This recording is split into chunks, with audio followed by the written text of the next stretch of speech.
Marquis pour 5 minutes.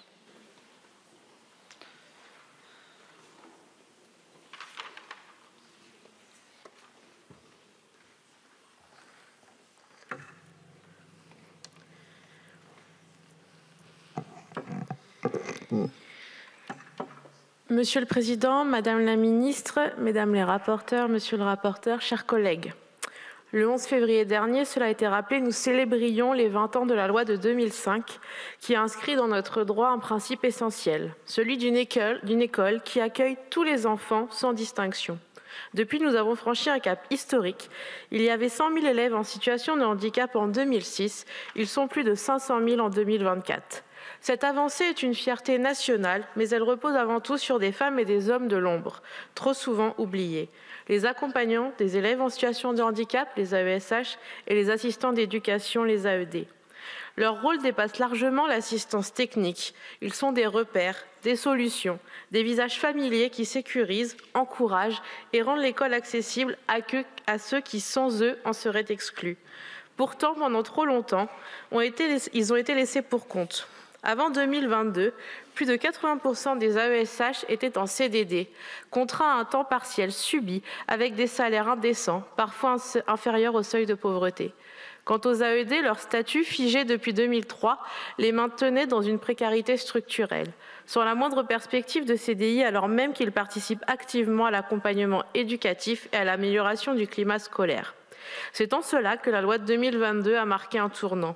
Grâce à elle, les AESH ont pu obtenir un CDI après 3 ans au lieu de 6.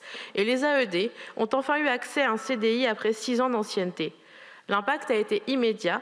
En 2 ans, la proportion d'AESH en CDI a triplé, atteignant 63,4%, et celle des AED a été multipliée par 5.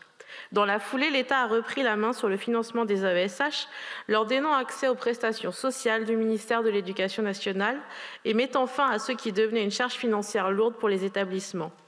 Puis la loi Vial de 2024 a renforcé cette dynamique en prenant en charge la rémunération du temps méridien des AESH, simplifiant ainsi leur quotidien et clarifiant leur rôle. Ces avancées sont le fruit d'une volonté politique affirmée. Depuis 2017, nous avons fait de l'inclusion scolaire une priorité, avec des moyens enfin à la hauteur de l'enjeu. Le budget dédié a doublé pour atteindre 4,6 milliards d'euros en 2025, permettant la scolarisation de toujours plus d'enfants, le renforcement des dispositifs d'accompagnement et la montée en compétences des professionnels.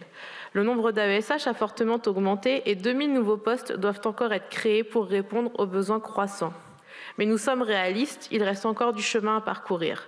Les AESH, même en CDI, restent sous-payés. Trop d'entre eux ne dépassent pas les 62% d'un temps plein, avec un salaire qui dépasse rarement 965 € par mois, comme cela a été rappelé. Quant aux AED, ils subissent des disparités criantes d'application de la loi selon les académies, certains se voyant encore refuser un CDI alors qu'ils remplissent pourtant tous les critères.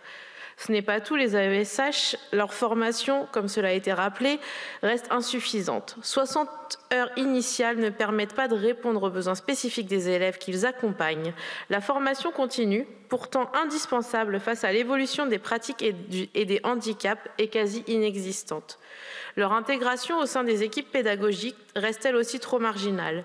Ils devraient être pleinement associés au conseil pédagogique et aux réunions de suivi des élèves et non relégués en périphérie du système éducatif.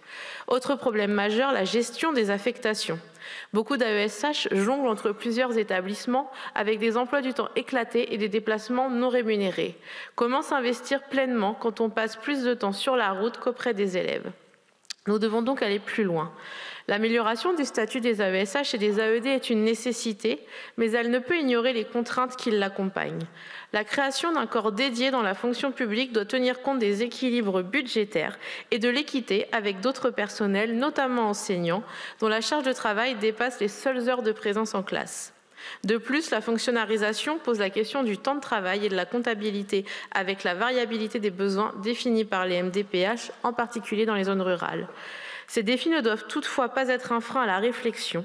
Il est indispensable d'explorer des solutions permettant d'offrir aux AESH et aux AED davantage de stabilité, de reconnaissance et de perspectives d'évolution, tout en garantissant un cadre soutenable et adapté aux réalités du terrain. La revalorisation de la grille indiciaire des AED doit également être abordée pour mieux reconnaître leur engagement. Les députés du groupe Ensemble pour la République sont déterminés à poursuivre ces combats. Nous continuerons à défendre de meilleures conditions de travail et de rémunération, à exiger une formation renforcée et un véritable accompagnement des élèves en situation de handicap.